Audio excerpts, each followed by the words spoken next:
The Waterghost of Harrowby Hall by John Kendrick Bangs. The trouble with Harrowby Hall was that it was haunted, and what was worse, the ghost did not content itself with merely appearing at the bedside of the afflicted person who saw it, but persisted in remaining there for 1 mortal hour before it would disappear. It never appeared except on Christmas Eve, and then as the clock was striking 12, in which respect alone was it lacking in that originality which in these days is sine qua non of success in spectral life. The owners of Harrowby Hall had done their utmost to rid themselves of the damp and dewy lady who rose up out of the best bedroom floor at midnight, but without avail.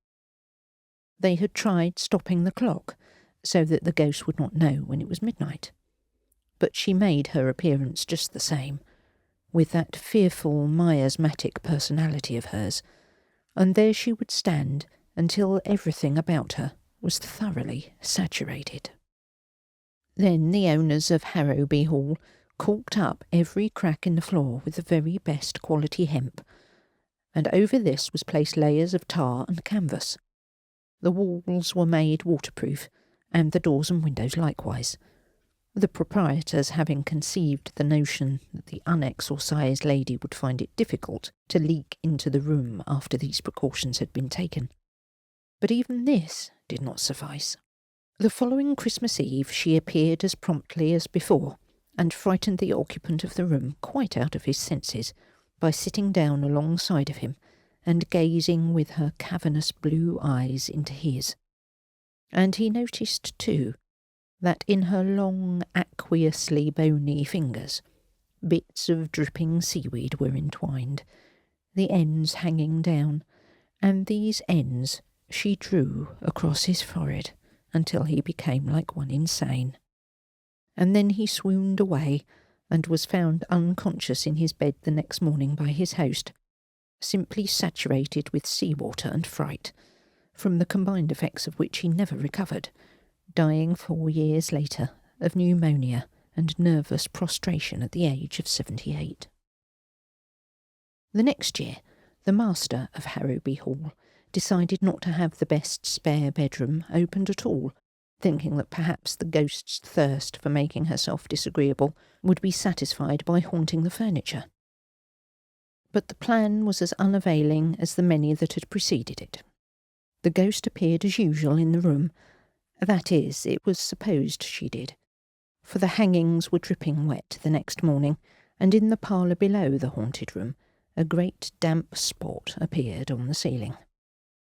Finding no one there, she immediately set out to learn the reason why, and she chose none other to haunt than the owner of Harrowby himself. She found him in his own cosy room drinking whisky undiluted, and felicitating himself upon having foiled her ghost ship, when all of a sudden the curl went out of his hair, his whisky bottle filled and overflowed, and he was himself in a condition similar to that of a man who has fallen into a water butt. When he recovered from the shock, which was a painful one, he saw before him the lady of the cavernous eyes and seaweed fingers. The sight was so unexpected and so terrifying that he fainted, but immediately came to because of the vast amount of water in his hair, which, trickling down over his face, restored his consciousness. Now, it so happened that the master of Harrowby was a brave man, and while he was not particularly fond of interviewing ghosts, especially such quenching ghosts as the one before him, he was not to be daunted by an apparition. He had paid the lady the compliment of fainting from the effects of his first surprise, and now that he had come to, he intended to find out a few things he felt he had a right to know. He would have liked to put on a dry suit of clothes first, but the apparition declined to leave him for an instant until her hour was up, and he was forced to deny himself that pleasure.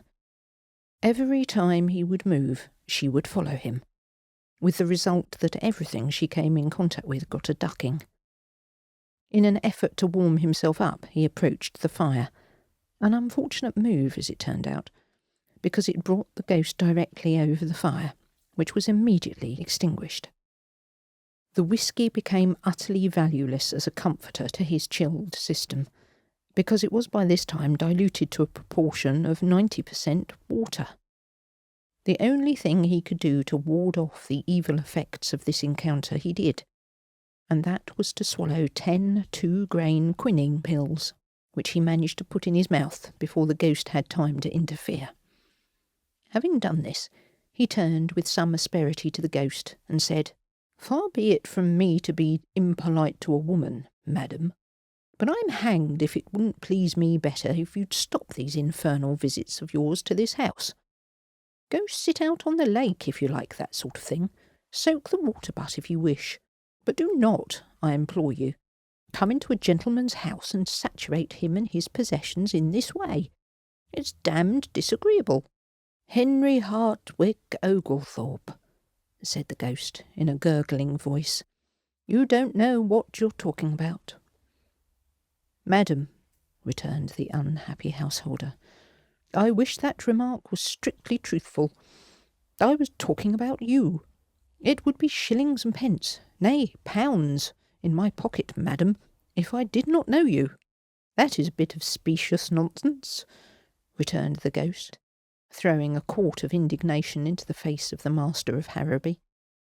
"It may rank high as repartee, but as a comment upon my statement that you do not know what you are talking about, it savours of irrelevant impertinence. You do not know that I am compelled to haunt this place year after year by inexorable fate. It is no pleasure to me to enter this house and to ruin and mildew everything I touch. I never aspired to be a shower bath, but it is my doom. Do you not know who I am?" "No, I don't," returned the master of Harrowby. "I should say you were then Lady of the Lake or Little Sally Waters." "You are a witty man for your years," said the ghost. "Well, my humour is drier than yours will ever be," returned the master. "No doubt. I am never dry, for I am the water ghost of Harrowby Hall, and dryness is a quality entirely beyond my wildest hope. I have been the incumbent of this highly unpleasant office for 200 years tonight." "How the deuce did you ever come to get elected?" asked the master. "Through a suicide," replied the spectre. "I am the ghost of that fair maiden whose picture hangs over the mantelpiece in the drawing-room. I should have been your great-great-great-great-great-aunt if I had lived, Henry Hartwick Oglethorpe, for I was the only sister of your great-great-great-great-grandfather." "But what induced you to get this house into such a predicament?" "I was not to blame, sir," returned the lady. "It was my father's fault. He it was who built Harrowby Hall, and the haunted chamber was to have been mine. My father had it furnished in pink and yellow, knowing full well that blue and grey formed the only combination of colour I could tolerate. He did it merely to spite me, and with what I deem a proper spirit, I declined to live in the room, whereupon my father said I could live there or on the lawn, he didn't care which. That night I ran from the house and jumped over the cliff into the sea." "That was rash," said the master of Harrowby. "So I've heard," returned the ghost. "If I had known what the consequences were to be, I should not have jumped. But I really never realised what I was doing until after I was drowned. I had been drowned for a week when a sea-nymph came to me and informed me that I was to be one of her followers for ever afterwards, adding that it should be my doom to haunt Harrowby Hall for 1 hour every Christmas Eve throughout the rest of eternity. I was to haunt that room on such Christmas Eves as I found it inhabited, and if it should turn out not to be inhabited, I was, and am, to spend the allotted hour with the head of the house." "Well, sell the place." "That you cannot do. For it is also required of me that I shall appear as the deeds are to be delivered to any purchaser, and divulge to him the awful secret of the house." "Do you mean to tell me that on every Christmas Eve that I don't happen to have somebody in that guest chamber, you're going to haunt me wherever I may be, ruining my whisky, taking all the curl out of my hair, extinguishing my fire, and soaking me through to the skin?" demanded the master. "You have stated the case, Oglethorpe, and what is more," said the Waterghost, "it doesn't make the slightest difference where you are. If I find that room empty, wherever you may be, I shall douse you with my spectral presence." Here the clock struck 1, and immediately the apparition faded away. It was perhaps more of a trickle than a fade, but as a disappearance it was complete. "By St. George and his dragon!" exclaimed the master of Harrowby, wringing his hands. "It's guineas to hot cross buns that next Christmas there's an occupant of the spare room, or I spend the night in a bathtub." But the master of Harrowby would have lost his wager had there been anyone there to take him up on it. For when Christmas Eve came again, he was in his grave, never having recovered from the cold contracted that awful night.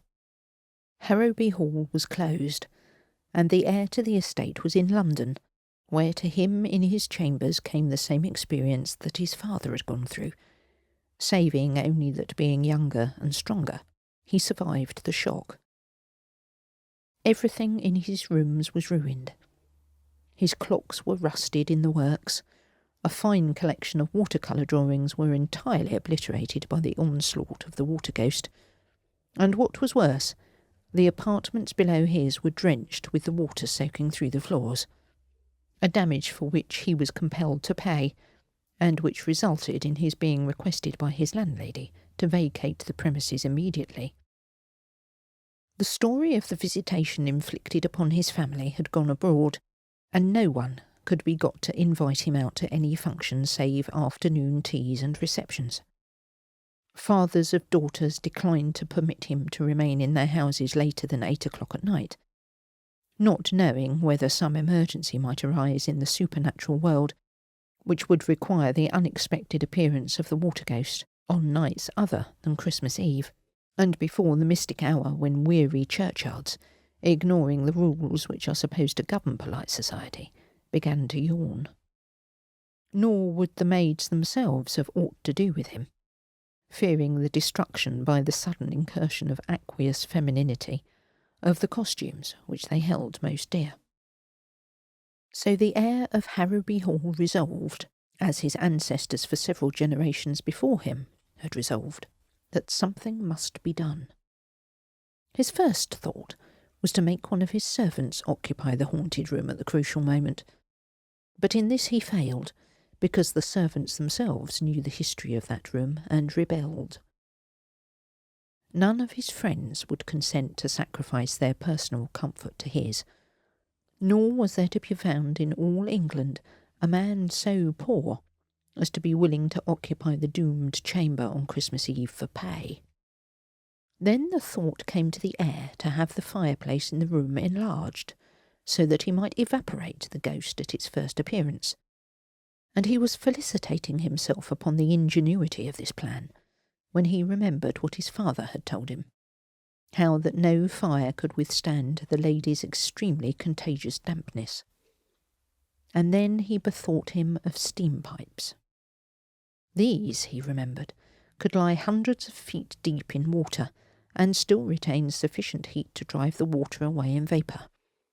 And as a result of this thought, the haunted room was heated by steam to a withering degree, and for 6 months the heir daily attended the Turkish baths, so that when Christmas Eve came, he could himself withstand the awful temperature of the room. The scheme was only partially successful. The Waterghost appeared at the specified time, and found the heir of Harrowby prepared. But hot as the room was, it shortened her visit by no more than 5 minutes in the hour, during which time the nervous system of the young master was well nigh shattered, and the room itself was cracked and warped to an extent which required the outlay of a large sum of money to remedy. And worse than this, as the last drop of the Waterghost was slowly sizzling itself out on the floor, she whispered to her would-be conqueror that his scheme would avail him to nothing, because there was still water in great plenty where she came from, and that next year would find her rehabilitated and as exasperatingly saturating as ever. It was then that the natural action of the mind, in going from one extreme to the other, suggested to the ingenious heir of Harrowby the means by which the Waterghost was ultimately conquered, and happiness once more came within the grasp of the house of Oglethorpe. The heir provided himself with a warm suit of fur underclothing. Donning this with the furry side in, he placed over it a rubber garment, tight-fitting, which he wore just as a woman wears a jersey. On top of this, he placed another set of underclothing, this suit being made of wool, and over this was a second rubber garment like the first. Upon his head he placed a light and comfortable diving helmet, and so clad on the following Christmas Eve, he awaited the coming of his tormentor. It was a bitterly cold night that brought to a close this 24th day of December. The air outside was still, but the temperature was below 0. Within, all was quiet, the servants of Harrowby Hall awaiting with beating hearts the outcome of their master's campaign against his supernatural visitor.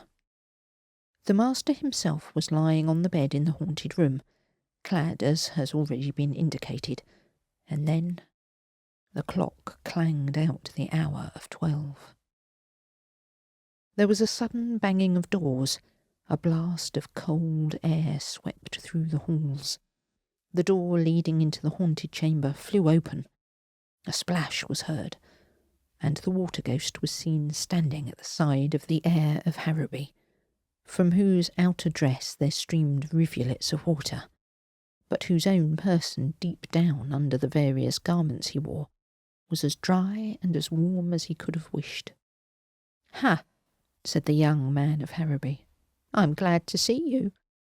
"You're the most original man I've met, if that's true," returned the ghost. "May I ask, where did you get that hat?" "Certainly, madam," returned the master courteously. "It is a little portable observatory I had made for just such emergencies as this. But tell me, is it true that you are doomed to follow me about for one mortal hour, to stand where I stand, to sit where I sit?" "That is my delectable fate," returned the lady. "We'll go out on the lake," said the master, starting up. "You can't get rid of me that way," returned the ghost. "The water won't swallow me up. In fact, it will just add to my present bulk." "Nevertheless," said the master firmly, "we'll go out to the lake." "But my dear sir," returned the ghost with a pale reluctance, "it is fearfully cold out there. You'll be frozen hard before you've been out 10 minutes. "Oh, no, I'll not," replied the master. "I'm very warmly dressed. Come." This last in a tone of command that made the ghost ripple. And so they started. They had not gone far before the Waterghost showed signs of distress. "You walk too slowly," she said. "I am nearly frozen. My knees are so stiff now I can hardly move. I beseech you to accelerate your step." "I should like to oblige a lady," returned the master courteously, "but my clothes are rather heavy, and 100 yards an hour is about my speed. Indeed, I think we would better sit down here on this snowdrift and talk matters over." "Oh, do not do so, I beg," cried the ghost. "Let me move on. I feel myself growing rigid as it is. If we stop here I shall be frozen stiff." "That, madam," said the master slowly, and seating himself on an ice cake, "that is why I have brought you here. We have been on this spot just 10 minutes, and we have 50 more. Take your time about it, madam, but freeze. That is all I ask of you." "I cannot move my right leg now," cried the ghost in despair, "and my overskirt is a sheet of solid ice. Oh, good kind Mr. Oglethorpe, light a fire, and let me go free from these icy fetters." "Never, madam, it cannot be. I have you at last." "Alas!" cried the ghost, a tear trickling down her frozen cheek. "Help me, I beg. I congeal." "Congeal, madam, congeal," returned Oglethorpe coldly. "You have drenched me and mine for 203 years, madam. Tonight you have had your last drench." "Ah, but I shall thaw out again, and then you'll see. Instead of the comfortably tepid, genial ghost I have been in the past, sir, I shall be iced water," cried the lady threateningly. "No, you won't," returned Oglethorpe, "for when you are frozen quite stiff, I shall send you to a cold storage warehouse, and there you shall remain, an icy work of art for evermore." "Ah, but warehouses burn." "So they do, but this warehouse cannot burn. It is made of asbestos, and surrounding it are fireproof walls, and within those walls the temperature is now, and shall forever be, 416 degrees below the 0 point, low enough to make an icicle of any flame in this world, or the next," the master added, with an ill-suppressed chuckle.